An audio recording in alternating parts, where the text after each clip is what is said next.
राजधानी भोपाल में मंत्रालय में कैबिनेट की बैठक आयोजित की गई। बैठक में कई महत्वपूर्ण प्रस्तावों पर चर्चा की गई और उसके बाद मुख्यमंत्री की सहमति के बाद कई फैसलों को कैबिनेट ने मंजूरी दे दी। इसमें लाडली बहना योजना की राशि बढ़ाना, बिरसा मुंडा जयंती के कार्यक्रमों को प्रदेश में भव्य तरीके से मनाना, भावांतर योजना के तहत सोयाबीन का मॉडल रेट को स्वीकृति देना शामिल है। मंत्री चैतन्य कश्यप ने कैबिनेट में हुए निर्णय की जानकारी देते हुए बताया कि मध्य प्रदेश के लाडली बहनों को अब हर महीने 1500 रुपए मिलेंगे। 12 नवंबर को सीएम डॉक्टर मोहन यादव सिवनी से ये राशि सिंगल क्लिक से ट्रांसफर करेंगे। भावांतर योजना के तहत सोयाबीन का मॉडल रेट 4086 रुपए क्विंटल घोषित हुआ है। 13 नवंबर को मुख्यमंत्री डॉक्टर मोहन यादव भावांतर योजना की राशि किसानों के खाते में ट्रांसफर करेंगे। वहीं देवास में आयोजित कार्यक्रम में सीएम डॉक्टर मोहन यादव 1.32 लाख किसानों को 300 करोड़ रुपए की राशि सिंगल क्लिक से भुगतान करेंगे।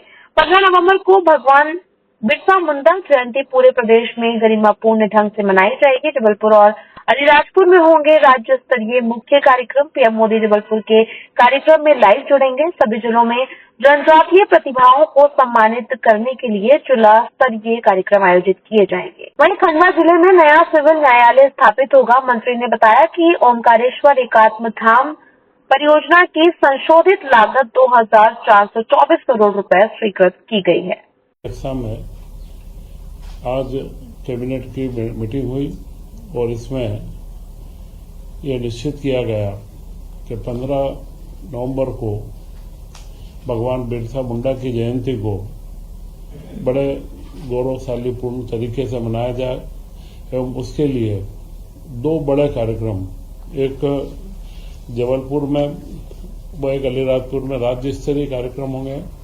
जबलपुर के कार्यक्रम में प्रधानमंत्री जी डायरेक्ट लाइव जुड़ेंगे तथा हर जिलों के अंदर जिला स्तरीय कार्यक्रम आयोजित किए जाएंगे और इनमें जो जनजातीय क्षेत्र की प्रतिभाएं हैं और जिन प्रतिभाओं को लगातार शासन के सहयोग से जिन्होंने शिक्षा के क्षेत्र में, खेल के क्षेत्र में नई ऊंचाइयां प्राप्त करी है, उन्हें सम्मानित भी किया जाएगा और हर जिले में जनप्रतिनिधि उपलब्ध रहेंगे और वे इन कार्यक्रमों को संचालित करेंगे। परंतु यह कार्यक्रम हर जिले में समाज के स्तर पर, सामाजिक तौर पर समाजों के कई संगठनों को उत्साहित प्रोत्साहित करके इस कार्यक्रम को मनाया जाएगा। सबसे अभी का जो वर्तमान मुद्दा है भावांतर योजना, यह भावांतर योजना का पहला जो हमने इसमें आप सारे लोगों को बताया गया था कि 14 दिन के अंदर इसका पहला मॉडल रेट निकाला जाएगा।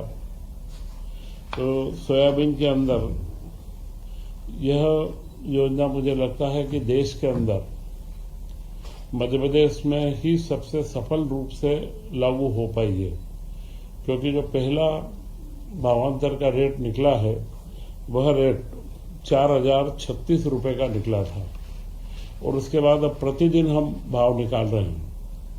24/11 से 7/11 का 4020 था और आज का 4036 है।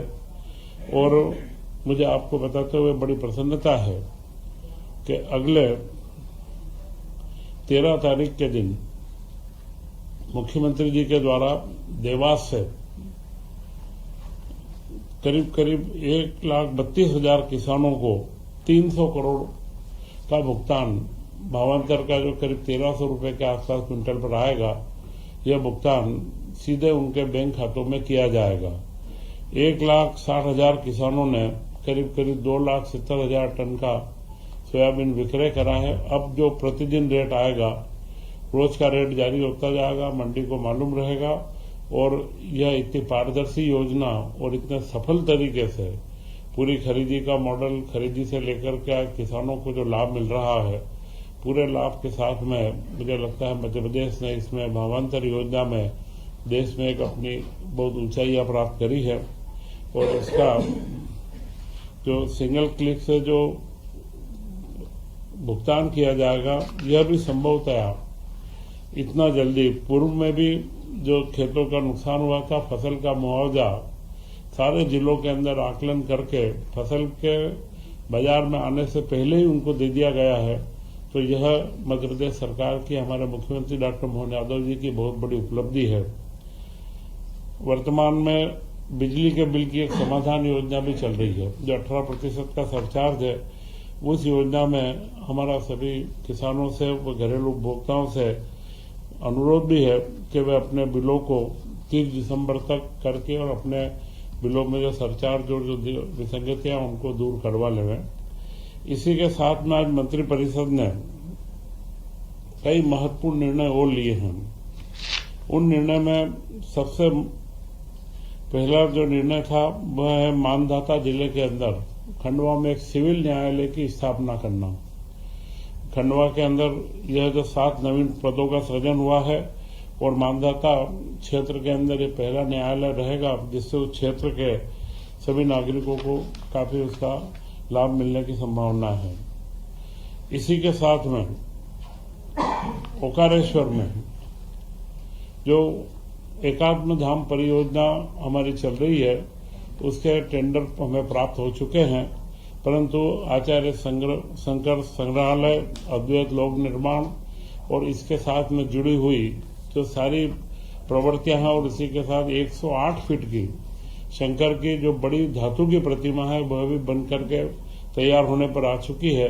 तो इसका जो टेंडर का रिवाइज रेट आया था, तो इसमें करीब पूर्व में 2025 में इसमें 2200 करोड़ 2195 करोड़ रुपए की स्वीकृति जारी हुई थी। उसकी पुनर्निरीक्षित लागत 2424 करोड़ रुपए, करीब 228 करोड़ रुपए अतिरिक्त इसमें स्वीकृत की गई है, क्योंकि यह अद्वैत संग्रहालय शंकर के साहित्य और शंकर के ऊपर जो शोध करने वाले, और यह अपने आप में एक सबसे महत्वपूर्ण संस्थान जो लंबे समय से हम देख रहे हैं देश के आजादी के बाद से इस तरीके के हमारे आध्यात्मिक धरोहर को सहेजने का इससे बड़ा कोई कार्यक्रम नहीं चला है, तो इसकी एक राशि स्वीकृत की गई है।